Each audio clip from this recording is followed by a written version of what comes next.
Hello दोस्तों, स्वागत है आपका इस नई वीडियो में। दोस्तों, आज हम 100 इम्पोर्टेंट प्रश्नों का एक मॉडल पेपर लेकर के आपके समक्ष उपस्थित हुए हैं। तो बिना देरी किए इस मॉडल पेपर को शुरू करते हैं। इससे पहले यदि आपने चैनल को सब्सक्राइब नहीं किया है तो चैनल को सब्सक्राइब करके बेल आइकन को प्रेस कर दें ताकि लेटेस्ट वीडियो की नोटिफिकेशन आप तक पहुँच सके। तो चलिए इस मॉडल पेपर को बिना देरी किए शुरू करते हैं। इस वीडियो का पहला प्रश्न है, हिंदी भाषा की उपभाषाएं हैं। तो हिंदी भाषा की कितनी उपभाषाएं होती है? आपका राइट आंसर होगा 5 उपभाषाएं होती है।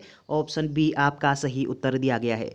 अगले पॉइंट आपको क्या ध्यान रखना है कि 5 तो होती है हिंदी भाषा की उपभाषाएं और 17 होती है बोलियां। तो बोलियां कितनी होती है? 17 होती है, 5 उपभाषाएं होती है।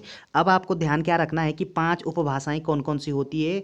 पहली उपभाषा होगी आपकी राजस्थानी होती है, पश्चिमी हिंदी होती है, पूर्वी हिंदी होती है, बिहारी होती है और पहाड़ी होती है। तो ये 5 क्या होती है? ये हमारी उपभाषाएं होती है हिंदी की और 17 हमारी बोलियां होती है। ऑप्शन बी आपका राइट आंसर हो जाएगा। अगला प्रश्न है, नवल श्याम सुंदर शरीर में कौन सा अलंकार है? तो नवल श्याम सुंदर शरीर, इसमें अलंकार पूछा गया है। कौन सा अलंकार होगा? आपका राइट आंसर है इसमें होगा उल्लेख अलंकार। ऑप्शन सी आपका सही उत्तर दिया गया है। और ये आप जानते हैं कि अलंकार कितने प्रकार के होते हैं? अलंकार होते हैं 3 प्रकार के। और 3 प्रकार के अलंकार कौन कौन से होते हैं? शब्दालंकार होता है, अर्थालंकार होता है, आधुनिक या पाश्चात्य अलंकार होता है। तो 3 प्रकार के अलंकार में से एक जो उल्लेख अलंकार होता है, ये इसमें कौन सा हो जाएगा? नवल श्याम सुंदर शरीर में उल्लेख अलंकार। ऑप्शन सी सही उत्तर है। अगला प्रश्न है, वीर या आल्हा किस प्रकार का छंद है?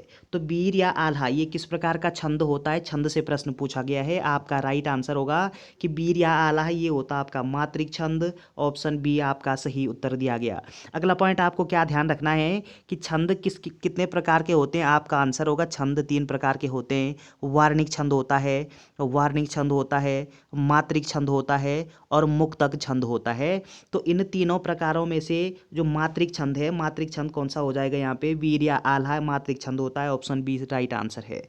अगला प्रश्न है, हिंदी भाषा है। तो हिंदी भाषा ये क्या होती है? आपका सही उत्तर है हिंदी हमारी राजभाषा है। ऑप्शन बी सही उत्तर दिया गया। अगला पॉइंट आपको क्या ध्यान रखना है, हिंदी को राजभाषा का दर्जा ये कब दिया गया है? 14 सितंबर 1949 को हिंदी भारत की राजभाषा घोषित की गई है। ऑप्शन बी आपका सही उत्तर दिया गया। और भारतीय संविधान के अनुच्छेद 343 में ये उल्लेख किया गया है कि संघ की राजभाषा हिंदी होगी और इसकी लिपि क्या होगी? देवनागरी होगी। प्रत्येक भाषा की अपनी लिपि होती है, तो हिंदी भाषा देवनागरी लिपि में लिखी जाती है। जिस प्रकार से जो पंजाबी भाषा है, पंजाबी भाषा गुरुमुखी लिपि में लिखी जाती है, ठीक उसी प्रकार से हिंदी भाषा की लिपि देवनागरी लिपि हो जाएगी। ऑप्शन बी आपका राइट आंसर है। अगला प्रश्न है, अखिल भारतीय हिंदी संस्था की स्थापना हुई। अखिल भारतीय हिंदी संस्था, इसकी स्थापना ये होती है वर्ष 1964 में। ऑप्शन ए आपका राइट आंसर दिया गया है। अगला प्रश्न है, किस रस को रसराज रस कहा जाता है? तो रसराज रस हम किस रस को कहते हैं? आपका राइट आंसर होगा श्रृंगार रस को रसराज रस के नाम से भी जाना जाता है। ऑप्शन बी आपका सही उत्तर दिया गया। और ये आप जानते हैं कि जब हम रस के संदर्भ में बात करते हैं तो रसों की संख्या मुख्य रूप से कितनी होती है? 9 रस माने जाते हैं और प्रत्येक रस का एक स्थायी भाव होता है। तो स्थायी भावों की संख्या कितनी हो जाएगी? 9 हो जाएगी। रसों की संख्या 9 है तो स्थायी भाव की संख्या कितनी हो जाएगी? 9 हो जाएगी। और संचारी भावों की संख्या कितनी होती है? ये आप जानते हैं, संचारी भाव इनकी संख्या होती है 33। इनको व्याभिचारी भाव के नाम से भी जानते हैं। और रसराज रसम किसको बोलते हैं? श्रृंगार रस को। ऑप्शन बी सही उत्तर होगा।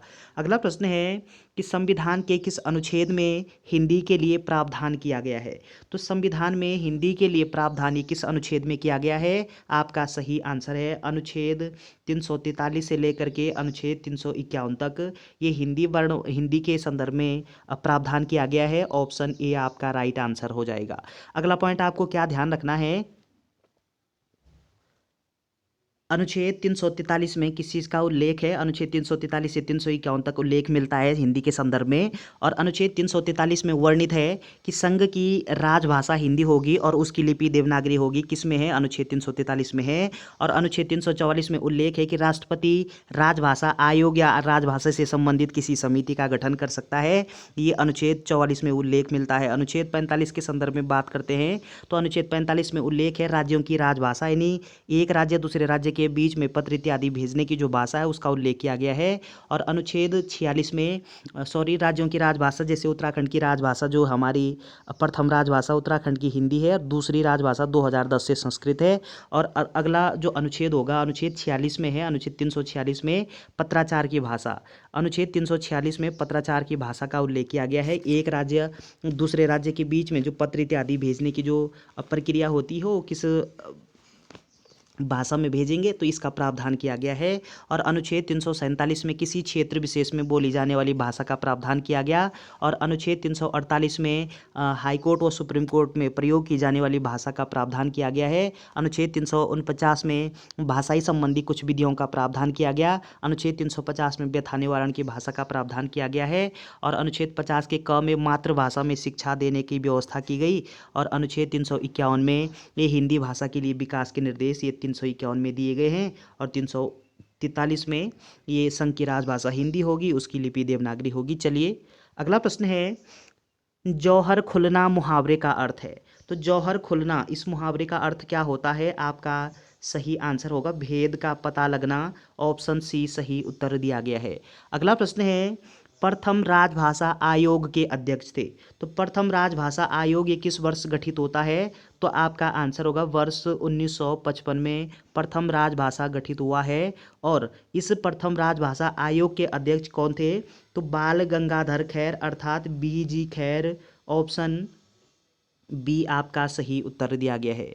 अगला प्रश्न है, आज बहुत पानी गिरा वाक्य है। तो आज बहुत पानी गिरा ये किस प्रकार का वाक्य हो जाएगा? आपका सही आंसर है ये वाक्य हो जाएगा आपका साधारण वाक्य है। ऑप्शन ए आपका सही उत्तर दिया गया है। अगला पॉइंट आपको क्या ध्यान रखना है कि वाक्य कितने प्रकार के होते हैं। तब जब हम वाक्य के संदर्भ में बात करते हैं तो वाक्य ये उत्पत्ति के आधार पर होते हैं वाक्य 3 प्रकार के, और अर्थ की दृष्टि के आधार पर होते हैं वाक्य 8 प्रकार के।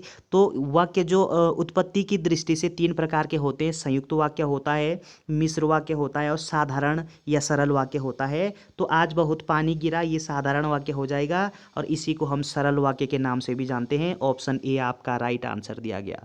अगला प्रश्न है, हिंदी को राजभाषा घोषित किया गया है।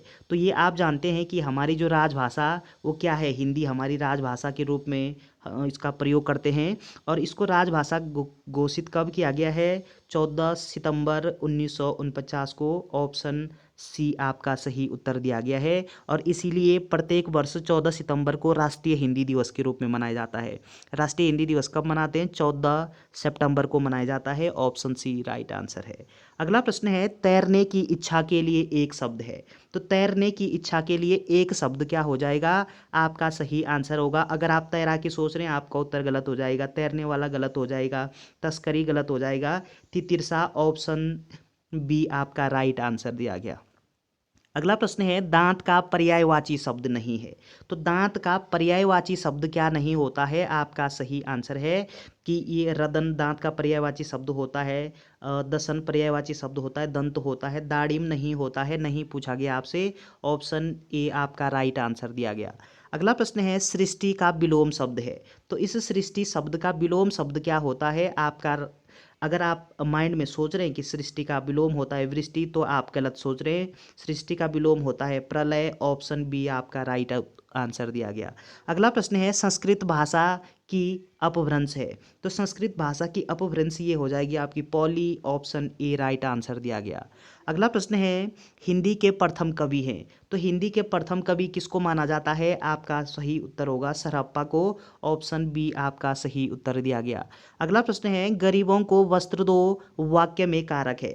गरीबों को वस्त्र दो इस वाक्य में कौन सा कारक हो जाएगा? आपका सही आंसर है इसमें हो जाएगा आपका कर्म कारक। ऑप्शन डी सही उत्तर दिया गया। अब इसमें कर्म कारक किस प्रकार से होगा? गरीबों को वस्त्र दो यानी कारक कितने प्रकार के होते हैं? कारक चिन्ह होते हैं हमारे 8 होते हैं। तो कर्ता ने कर्म को, यहाँ पे गरीबों को जो कारक चिन्ह है वो आपका कर्म का कारक चिन्ह होता है। ऑप्शन डी राइट आंसर दिया गया। अगला प्रश्न है, देवासुर में कौन सा समास है? तो देवासुर इसमें कौन सा समास हो जाएगा? आपका सही आंसर है कि देवासुर में हो जाएगा आपका द्वंद्व समास। ऑप्शन सी सही उत्तर दिया गया है। तो चलिए अगला प्रश्न है, श्रावण का सही संधि विच्छेद है। तो श्रावण शब्द का सही संधि विच्छेद क्या होगा? आपका सही आंसर है, इसका सही संधि विच्छेद होगा श्रौ धन अन बराबर श्रावण होता है। ऑप्शन डी आपका राइट आंसर दिया गया। अगला प्रश्न है, अघोष वर्ण कौन सा है? इन चारों में से अघोष वर्ण कौन सा दिया गया है? आपका सही उत्तर है स, यहाँ पे अघोष वर्ण होगा। ऑप्शन डी सही उत्तर है। अगला प्रश्न है, भुवनेश्वरी महिला आश्रम किस जनपद में अवस्थित है? भुवनेश्वरी महिला आश्रम आप जानते हैं ये टिहरी में अवस्थित है। ऑप्शन सी सही उत्तर दिया गया। अगला प्रश्न है, हिमालयी पुष्पों का सम्राट कहा जाता है। तो हिमालयी पुष्पों का सम्राट किस पुष्प को कहा जाता है? आपका सही उत्तर है ब्रह्मकमल को। ऑप्शन बी सही उत्तर दिया गया। अगला पॉइंट, आप जानते हैं कि उत्तराखंड में ब्रह्मकमल की कितनी प्रजातियां पाई जाती है? 24 प्रजातियां, और ब्रह्मकमल ये हमारा राज्य पुष्प है। ऑप्शन बी सही उत्तर होगा आपका। चलिए अगला प्रश्न है, आधुनिक किसान आंदोलन का जनक किसे माना जाता है? आधुनिक किसान आंदोलन का जनक के रूप में हम किसको जानते हैं? आपका आंसर होगा गोपाल सिंह राणा को। ऑप्शन ए आपका राइट आंसर दिया गया। अगला प्रश्न है, उत्तराखंड संस्कृत विश्वविद्यालय का गठन किस वर्ष हुआ? तो किस वर्ष होता है? आपका सही उत्तर है वर्ष 2005 में ये उत्तराखंड संस्कृत विश्वविद्यालय अवस्थित होता है। ऑप्शन सी सही उत्तर है। अगला प्रश्न है, रक्षा सूत्र आंदोलन के प्रणेता कौन हैं? तो रक्षा सूत्र आंदोलन के प्रणेता के रूप में हम किसको जानते हैं? सुरेश भाई को। ऑप्शन सी सही उत्तर दिया गया। और रक्षा सूत्र आंदोलन ये किस जनपद में होता है? तो टिहरी के भिलंगना क्षेत्र में ये आंदोलन होता है। भिलंगना क्षेत्र में होता है, और इसके जो प्रवर्तक हैं वो सुरेश भाई। ऑप्शन सी राइट आंसर है। अगला प्रश्न है, राष्ट्रीय ज्वाला समाचार पत्र का प्रकाशन होता है। तो राष्ट्रीय ज्वाला नामक जो समाचार पत्र है ये किस स्थान से प्रकाशित होता है? तो पौड़ी के दुगड्डा से। ऑप्शन सी आपका सही आंसर है। अगला प्रश्न है, गन्ना अनुसंधान केंद्र प्रस्तावित है। तो गन्ना अनुसंधान केंद्र ये कहाँ पे अवस्थित है? आपका राइट आंसर है हरिद्वार में गन्ना अनुसंधान केंद्र है। ऑप्शन सी सही उत्तर दिया गया। अगला प्रश्न है, एशिया का प्रथम इंजीनियरिंग कॉलेज की स्थापना हुई। तो एशिया का प्रथम इंजीनियरिंग कॉलेज इसकी स्थापना वर्ष 1847 में होती है। ऑप्शन बी आपका सही उत्तर है। अगला प्रश्न है, कांडा मेला किस जनपद में लगता है? कांडा मेला ये कहाँ पे आयोजित होता है? पौड़ी में। ऑप्शन बी सही उत्तर दिया गया। अगला प्रश्न है, उदय शंकर नृत्य एवं नाटक अकादमी स्थित है। उदय शंकर नृत्य एवं नाटक अकादमी ये आपका अल्मोड़ा में अवस्थित है। ऑप्शन ए सही उत्तर दिया गया है। अगला प्रश्न है, डिबेटिंग क्लब की स्थापना कब हुई? आपका आंसर है डिबेटिंग क्लब की स्थापना होती है 1870 में। ऑप्शन बी सही उत्तर हो जाएगा। अगला प्रश्न है, शीतला देवी मंदिर किस जनपद में स्थित है? तो प्रसिद्ध शीतला देवी का जो मंदिर है ये हो जाएगा आपका अल्मोड़ा में। ऑप्शन बी सही उत्तर हो जाएगा। अगला प्रश्न है, महाअवतार बाबा जी की गुफा किस जनपद में अवस्थित है? ये कहाँ पे अवस्थित है? महाअवतार बाबा की गुफा आपका आंसर है ये अल्मोड़ा में अवस्थित है। ऑप्शन ए सही उत्तर दिया गया। अगला प्रश्न है, डिबेटिंग क्लब की स्थापना किसकी अध्यक्षता में हुई है? तो डिबेटिंग क्लब की स्थापना किसकी अध्यक्षता में होती है? आपका सही आंसर है भीम सिंह की अध्यक्षता में। ऑप्शन सी सही उत्तर दिया गया है। अगला प्रश्न है, किस आंदोलन में अविवाहित महिलाएं ही प्रतिभाग करती है? आपका आंसर होगा कि ये जो हमारा मैती आंदोलन है इसमें केवल अविवाहित महिलाएं ही प्रतिभाग करती है। ऑप्शन बी आपका राइट आंसर हो जाएगा। और ये जो आंदोलन है ये कहाँ पे चलता है? तो ये एक बहुत फेमस आंदोलन है उत्तराखंड का। इसके मैती आंदोलन के प्रणेता के रूप में हम किसको जानते हैं? कल्याण सिंह रावत को। ऑप्शन बी आपका राइट आंसर दिया गया। अगला प्रश्न है, अल्मोड़ा अखबार के प्रथम संपादक थे। अल्मोड़ा अखबार ये कब प्रकाशित होता है? ये आप जानते हैं कि 1871 में अल्मोड़ा अखबार का प्रकाशन होता है। और इसके संपादक कौन थे? आपका सही आंसर होगा कि बुद्धि बल्लभ पंत। ऑप्शन सी सही उत्तर दिया गया है। चलिए अगला प्रश्न है, सुखराम ग्लेशियर स्थित है। सुखराम नामक जो ग्लेशियर है ये कहाँ पे अवस्थित है? आपका राइट आंसर है बागेश्वर में सुखराम ग्लेशियर अवस्थित है। ऑप्शन डी सही उत्तर है। अगला प्रश्न है, कुमाऊं परिषद का प्रथम अधिवेशन हुआ। तो ये आप जानते हैं कि कुमाऊं परिषद की स्थापना ये किस वर्ष होती है? वर्ष 1916 में कुमाऊं परिषद की स्थापना होती है। और कुमाऊं परिषद का प्रथम अधिवेशन वर्ष 1917 में अल्मोड़ा में आयोजित होता है। कुमाऊं परिषद का दूसरा अधिवेशन 1918 में ये होता है। तीसरा अधिवेशन 1919 में होता है। और कुमाऊं परिषद का कांग्रेस में विलय ये 1926 में होता है। ऑप्शन बी आपका राइट आंसर हो जाएगा। 1917 में कुमाऊं परिषद का प्रथम अधिवेशन होता है। ऑप्शन बी सही है। अगला प्रश्न है, उत्तराखंड में गांधी आश्रम की स्थापना किस वर्ष हुई? गांधी आश्रम ये किस वर्ष स्थापित होता है उत्तराखंड में? आपका आंसर है 1937 में। ऑप्शन बी सी आपका राइट आंसर हो जाएगा। अगला प्रश्न है, 1942 में प्रेम विद्यालय किसने खोला था? तो प्रेम विद्यालय ये किसके द्वारा खोला गया था 1942 में? आपका राइट आंसर होगा कि देवकी नंदन जी के द्वारा और भागीरथ पांडे, इन दोनों ने मिलजुल करके 1942 में एक विद्यालय खोला जिसका हम प्रेम विद्यालय के नाम से जानते हैं। ऑप्शन सी आपका सही उत्तर हो जाएगा। अगला प्रश्न है, सरोवर नगरी किस जिले को कहा जाता है? ये आप जानते हैं, सरोवर नगरी के रूप में हम नैनीताल को जानते हैं। ऑप्शन बी सही उत्तर दिया गया। अगला प्रश्न है, राज्य में सर्वाधिक लोहा पाया जाता है? तो सबसे अधिक मात्रा में लोहा ये नैनीताल में पाया जाता है। ऑप्शन डी सही उत्तर हो जाएगा। अगला प्रश्न है, सोर घाटी में कौन सा शहर बसा हुआ है? आपका आंसर है सोर घाटी में पिथौरागढ़ नामक जो शहर है ये बसा हुआ है। ऑप्शन बी सही उत्तर होगा। अगला प्रश्न है, बासुकी नाग मेला किस जनपद में लगता है? बासुकी नाग मेला ये कहाँ पे आयोजित होता है? आपका आंसर है पिथौरागढ़ में आयोजित होता है। कौन सा मेला? बासुकी नाग मेला। ऑप्शन ए सही उत्तर दिया गया। अगला प्रश्न है, झिलमिल गुफा स्थित है? तो प्रसिद्ध जो झिलमिल गुफा है ये कहाँ पे अवस्थित है? आपका सही उत्तर है टिहरी में अवस्थित है। चलिए अगला प्रश्न है, अग्नि संभव रचना किसकी है? तो अग्नि संभव ये रचना किसके द्वारा रचित है? आपका राइट आंसर होगा हिमांशु जोशी। ऑप्शन सी सही उत्तर दिया गया। अगला प्रश्न है, छिपलाकोट बुग्याल कहाँ स्थित है? तो छिपलाकोट बुग्याल ये कहाँ पे अवस्थित है? आपका सही उत्तर होगा पिथौरागढ़ में छिपलाकोट बुग्याल अवस्थित है। ऑप्शन ए सही उत्तर दिया गया। अगला प्रश्न है, कुनकुन खाल दर्रा के स्थित है? तो कुनकुन खाल दर्रा ये कहाँ पे अवस्थित है? आपका सही उत्तर है ये है चमोली में अवस्थित। ऑप्शन डी सही उत्तर होगा।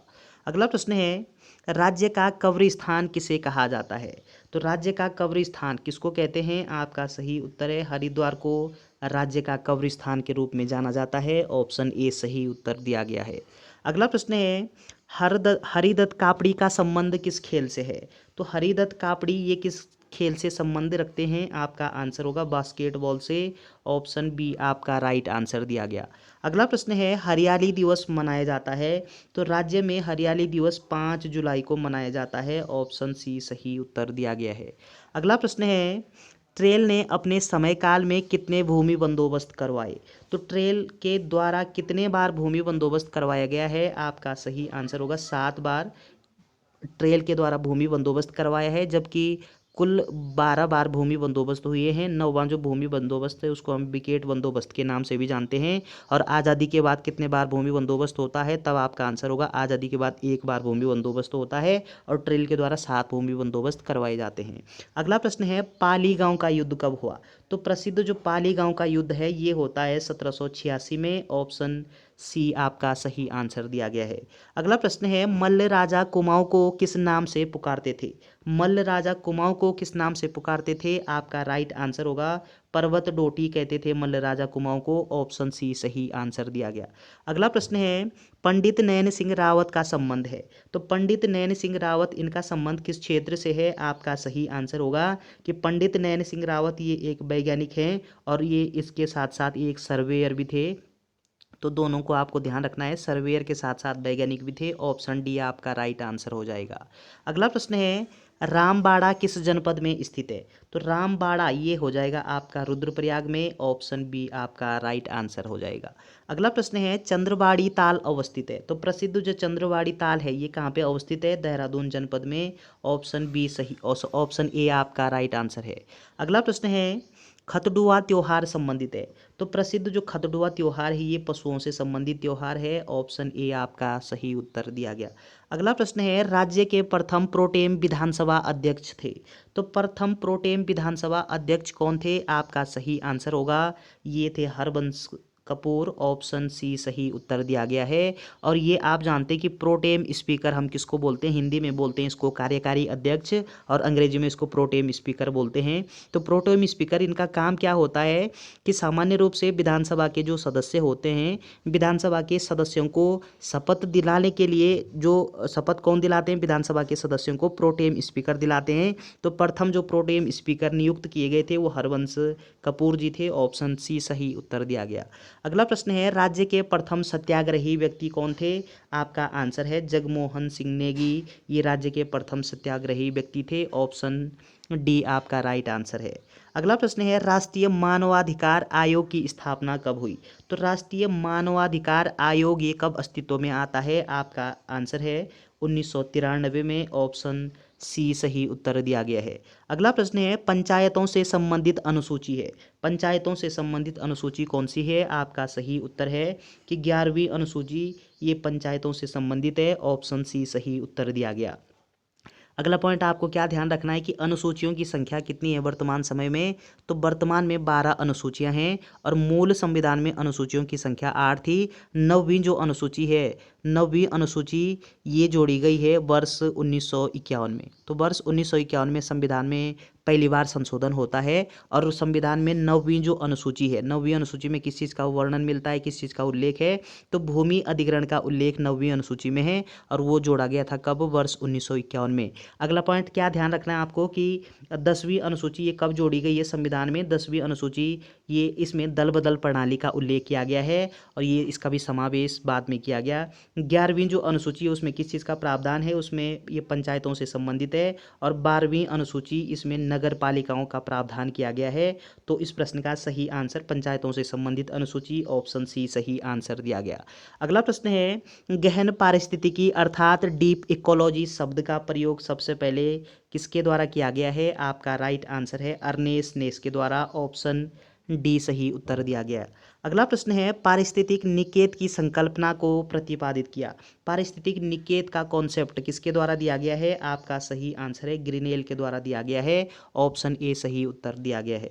अगला प्रश्न है संघ लोक सेवा आयोग के सदस्यों की संख्या निर्धारित करता है, तो संघ लोक सेवा आयोग के संदर्भ में सवाल पूछा गया है आपसे कि संघ लोक सेवा आयोग के सदस्यों की संख्या निर्धारित कौन करता है, आपका सही आंसर होगा कि निर्धारित करता है राष्ट्रपति, ऑप्शन ए आपका सही उत्तर दिया गया है। अगला पॉइंट आपको क्या ध्यान रखना है कि संघ लोक सेवा आयोग का जो उल्लेख है वो भारतीय संविधान में किस अनुच्छेद में किया गया, आपका सही आंसर होगा अनुच्छेद 315 में।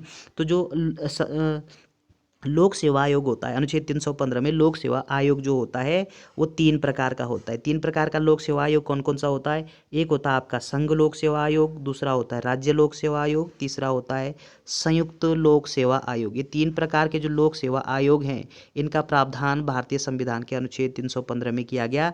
आपसे पूछे कि उत्तराखंड राज्य लोक सेवा आयोग का जो मुख्यालय आपका हरिद्वार में है और इसका जो उल्लेख है वो किस अनुच्छेद में, आपका आंसर होगा अनुच्छेद 315 में, संघ लोक सेवा का 315 में, संयुक्त लोक सेवा का 315 आपका राइट आंसर हो जाएगा। संघ लोक सेवा आयोग ये पूरे भारत का एक लोक सेवा आयोग होता है, प्रत्येक राज्यों के लिए एक अलग अलग जो आयोग बनाए जाते हैं उनको राज्य लोक सेवा आयोग बोलते हैं। संयुक्त जो लोक सेवा आयोग है ये 2 या 2 से अधिक राज्यों के लिए स्थापित किए जा सकते हैं। तो इस प्रश्न का सही आंसर होगा ऑप्शन ए राष्ट्रपति। अगला प्रश्न है राज्य कार्यपालिका शक्ति निहित होती है, तो राज्य की कार्यपालिका शक्ति किस में निहित होती है, आपका सही आंसर है राज्यपाल में निहित होती है, ऑप्शन डी आपका राइट आंसर दिया गया। राज्यपाल का उल्लेख भारतीय संविधान के किस अनुच्छेद में किया गया, आपका आंसर होगा अनुच्छेद 153 में राज्यपाल का प्रावधान मिलता है। मुख्यमंत्री का उल्लेख अनुच्छेद 164 में किया गया है और राष्ट्रपति ये आप जानते हैं कि अनुच्छेद 52 के तहत क्या होता है कि भारत का एक राष्ट्रपति होता है और प्रधानमंत्री का उल्लेख मिलता है अनुच्छेद 75 में। तो चलिए ये सामान्य जानकारियां हैं, ऑप्शन डी आपका राइट आंसर हो जाएगा। अगला प्रश्न है वर्षा की मात्रा निर्भर करती है, वर्षा की मात्रा ये किस बात पर निर्भर करती है, आपका आंसर है वायुमंडल की नमी पर, ऑप्शन बी आपका राइट आंसर हो जाएगा। अगला प्रश्न है परितंत्र में ऊर्जा का पिरामिड होता है, तो परितंत्र में ऊर्जा का पिरामिड सदैव सीधा होता है, ऑप्शन बी सही उत्तर दिया गया है। चलिए अगला प्रश्न है, निम्नलिखित में से शीत मरुस्थल है, इन चारों में से शीत मरुस्थल कौन सा होगा। शीत मरुस्थल मतलब ठंडा मरुस्थल, शीत मरुस्थल किसको बोलते हैं, ठंडे मरुस्थल को। तो ये जो पेंटागोनिया का मरुस्थल है ये एक प्रकार का शीत मरुस्थल है, ठंडा मरुस्थल है। ऑप्शन बी सही उत्तर दिया गया। अगला प्रश्न है, रामसर सम्मेलन संबंधित है, रामसर सम्मेलन ये किससे संबंधित है। आपका सही आंसर है आर्द्र भूमि संरक्षण से। ऑप्शन सी आपका सही उत्तर दिया गया है। और आर्द्र भूमि संरक्षण दिवस, आर्द्र भूमि दिवस या फिर इसको वेटलैंड दिवस के रूप में भी जानते हैं, कब मनाया जाता है, 2 फरवरी को। तो ये पॉइंट आपको ध्यान रखना है। चलिए अगला प्रश्न है, किस युद्ध से भारत में मुगल साम्राज्य की नींव पड़ी। तो भारत में मुगल साम्राज्य की नींव वो किस युद्ध के पश्चात पड़ती है। आपका सही आंसर है पानीपत के प्रथम युद्ध के पश्चात। ऑप्शन बी आपका सही उत्तर दिया गया है। और पानीपत का जो प्रथम युद्ध है वो इब्राहिम लोदी और बाबर के बीच में होता है। किसके बीच में होता है, इब्राहिम लोदी और बाबर के बीच में होता है। कब होता है, 21 अप्रैल 1526 को ये पानीपत का प्रथम युद्ध होता है इब्राहिम लोदी और बाबर के बीच में। इसमें बाबर की विजय हो जाती है और मुगल साम्राज्य स्थापित हो जाता है। ऑप्शन बी आपका सही उत्तर दिया गया। अगला प्रश्न है, गदर पार्टी की स्थापना किस वर्ष हुई थी। तो गदर पार्टी की स्थापना होती है वर्ष 1913 में। ऑप्शन बी आपका सही उत्तर दिया गया है। अगला प्रश्न है, राष्ट्रपति चुनाव संबंधी मामले किसके पास भेजे जाते हैं। राष्ट्रपति के चुनाव में जब कभी विवाद उत्पन्न होता है, विवाद खड़ा होता है, तो मामला किसके पास हस्तांतरित होता है। आपका राइट आंसर है सर्वोच्च न्यायालय के पास, जिसको हम उच्चतम न्यायालय भी बोलते हैं। ऑप्शन सी आपका सही उत्तर दिया गया। और अगला पॉइंट आपको ध्यान रखना है कि उच्च न्यायालय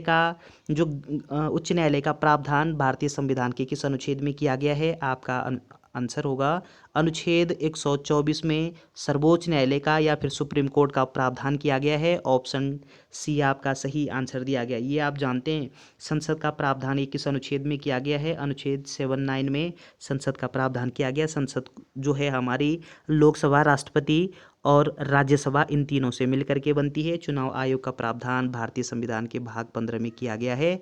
चलिए इसको हम निर्वाचन आयोग के नाम से भी जानते हैं। उपराष्ट्रपति के संदर्भ में आपको बता दें, उपराष्ट्रपति का जो उल्लेख है वो भारतीय संविधान के अनुच्छेद 63 में किया गया और अनुच्छेद 64 के तहत उपराष्ट्रपति राज्यसभा का पदेन सभापति होता है।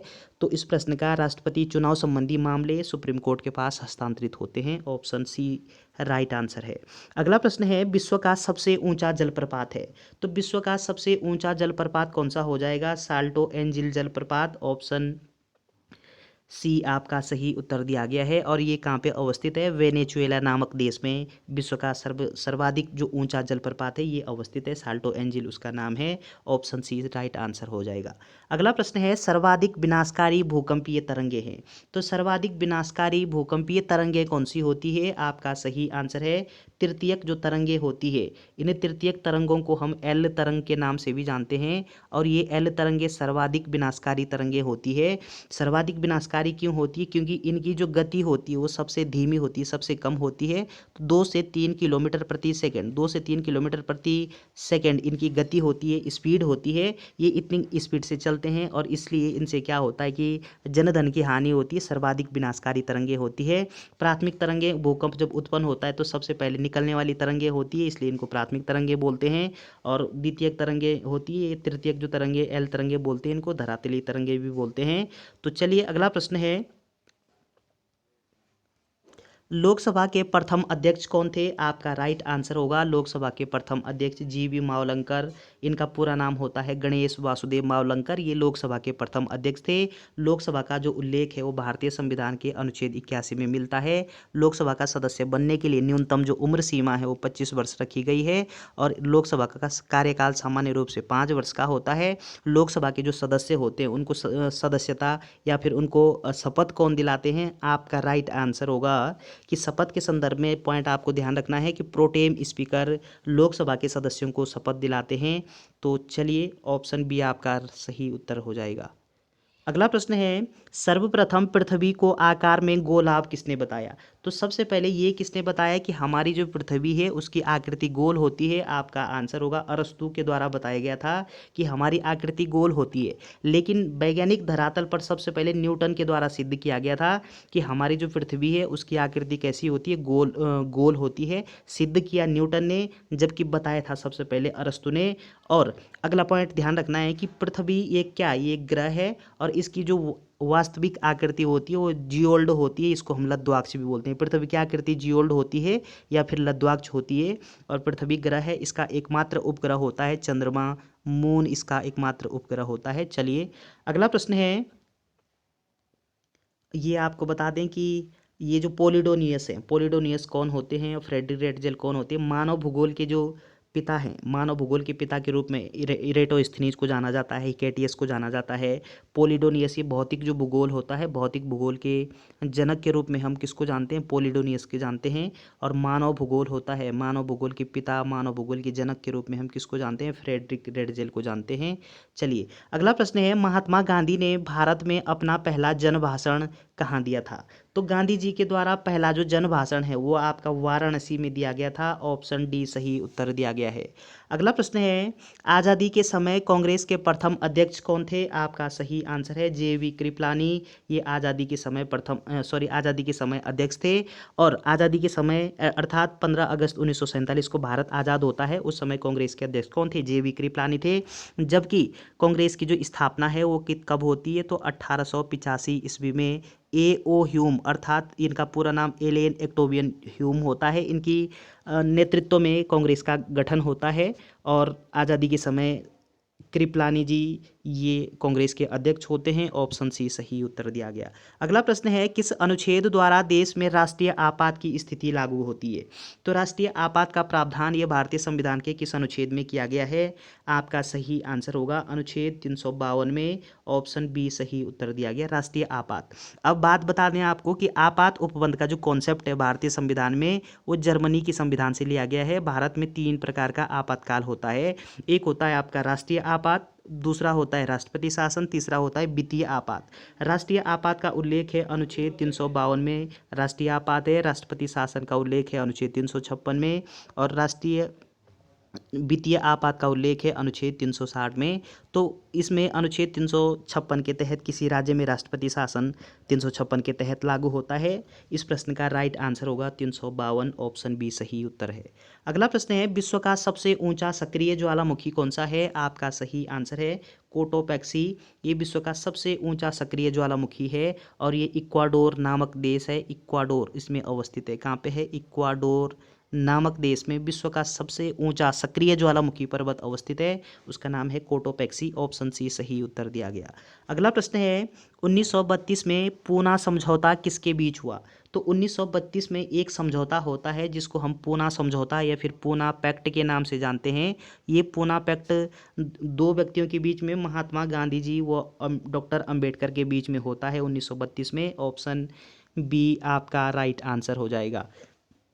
अगला प्रश्न है, 1 बाइट में कितने निब्बल होते हैं? आपका कंप्यूटर से सवाल है। 1 बाइट बराबर होता है 2 nibble. Option D right answer दिया गया। अगला प्रश्न है, निम्न में मेमोरी की सबसे बड़ी इकाई क्या होती है? आपका आंसर होगा सबसे बड़ी इकाई होती है मेमोरी की टीबी। इसका पूरा नाम होता है टेराबाइट। क्या होता है? टेराबाइट होता है। GB गीगाबाइट होता है, KB किलोबाइट होता है, MB मेगाबाइट होता है। तो TB आपका राइट आंसर हो जाएगा। अगला प्रश्न है, 2, 4, 8, 10, 20। तो ये आपके लिए होमवर्क है, कमेंट बॉक्स में टाइप कीजिएगा इसका आंसर। चलिए अगला प्रश्न है, श्रृंखला का अगला पद होगा। इस श्रृंखला का अगला पद क्या होगा? आपका आंसर होगा, यहाँ पे दिया हुआ है A9F C 16I E 25L dot dot dot dot. अगला क्या होगा? आपका जो सही आंसर निकलेगा वो होगा आपका G 36O ऑप्शन बी आपका राइट आंसर होगा। अगला प्रश्न है, भारत में वर्तमान मुद्रा प्रणाली का प्रबंधकर्ता कौन है? आपका आंसर होगा भारतीय रिजर्व बैंक। ऑप्शन सी सही उत्तर दिया गया। इसको आरबीआई के नाम से जानते हैं हम, आरबीआई। और इस आरबीआई की स्थापना कब होती है? 1 अप्रैल 1935 को इसकी स्थापना होती है और 1 जनवरी 1949 को इसका राष्ट्रीयकरण होता है। और अगला पॉइंट क्या ध्यान रखना है कि इसको बैंकों का बैंकर बोलते हैं। क्या बोलते हैं? बैंकों का बैंकर बोलते हैं। इसका मुख्यालय मुंबई में अवस्थित है। अगला प्रश्न है, भारत की कितनी प्रतिशत आबादी कृषि कार्यों में संलग्न है? तो कृषि कार्यों में कितनी प्रतिशत आबादी संलग्न है? आपका आंसर है 48% आबादी कृषि कार्यों में संलग्न है। ऑप्शन ए राइट आंसर है। अगला प्रश्न है, भारत की प्रथम खनिज नीति कब घोषित हुई? तो भारत की प्रथम खनिज नीति ये होती है वर्ष 1951 में घोषित होती है। ऑप्शन सी राइट आंसर हो जाएगा। अगला प्रश्न है, पहली औद्योगिक क्रांति किस देश में हुई थी? तो पहली औद्योगिक क्रांति किस देश में होती है? आपका आंसर होगा कि पहली औद्योगिक क्रांति ये होती है आपकी ग्रेट ब्रिटेन में। ऑप्शन डी आपका सही उत्तर होगा। अगला प्रश्न है, भारत का प्रमुख रबड़ उत्पादक राज्य होगा केरल। ऑप्शन बी सही उत्तर दिया गया। अगला प्रश्न है, मैत्री एक्सप्रेस रेल सेवा का संबंध किससे है? तो मैत्री एक्सप्रेस रेल सेवा इसका संबंध है भारत और बांग्लादेश से। ऑप्शन बी आपका सही उत्तर दिया गया है। अगला प्रश्न है, राष्ट्रीय योजना समिति की स्थापना कब हुई? तो राष्ट्रीय योजना समिति इसकी स्थापना होती है वर्ष 1938 में। ऑप्शन ए सही उत्तर होगा। ग्रामीण बैंक की स्थापना कब हुई? आपका सही आंसर है वर्ष 1975 में। ऑप्शन बी आपका सही उत्तर हो जाएगा। अगला प्रश्न है, जन योजना का प्रारूप किसने तैयार किया था? तो जन योजना का प्रारूप किसके द्वारा तैयार किया जाता है? आपका सही आंसर होगा एम.एन. राय के द्वारा जन योजना का प्रारूप तैयार किया जाता है। ऑप्शन सी सही उत्तर दिया गया है। अगला प्रश्न है, आर्थिक नियोजन किस सूची का विषय है? तो आर्थिक नियोजन ये किस सूची का विषय होता है? आपका सही आंसर आयोग के स्थान पर वर्तमान समय में नीति आयोग का गठन हुआ है 1 जनवरी 2015 को। तो 1 जनवरी 2015 को योजना आयोग के स्थान पर नीति आयोग का गठन किया गया। ऑप्शन सी आपका सही उत्तर दिया गया है। अगला प्रश्न है, राष्ट्रीय विकास परिषद का पदेन अध्यक्ष कौन होता है? राष्ट्रीय विकास परिषद इसका गठन होता है 6 अगस्त 1952 को। तो 6 अगस्त 1952 को राष्ट्रीय विकास परिषद, इसको हम सुपर कैबिनेट के नाम से भी जानते हैं, इसको एनडीसी बोलते हैं। एनडीसी इसको बोलते हैं, सुपर कैबिनेट इसको बोलते हैं। 6 अगस्त 1952 को इसकी स्थापना होती है। और राष्ट्रीय विकास परिषद इसका पदेन अध्यक्ष होता है प्रधानमंत्री। ऑप्शन बी आपका सही उत्तर दिया गया है। अगला प्रश्न है, चलैया समिति संबंधित है। तो चलैया समिति, इस समिति का संबंध किससे है? आपका आंसर होगा अप्रत्यक्ष कर से। ऑप्शन बी आपका सही उत्तर दिया गया है। तो अप्रत्यक्ष कर से कौन सी समिति संबंधित है? चलैया समिति। चलिए दोस्तों, ये 100 इंपॉर्टेंट प्रश्नों का एक मॉडल पेपर था। वीडियो अगर आपको अच्छी लगती है तो चैनल को शेयर एंड सब्सक्राइब करना ना भूलें। Thanks for watching.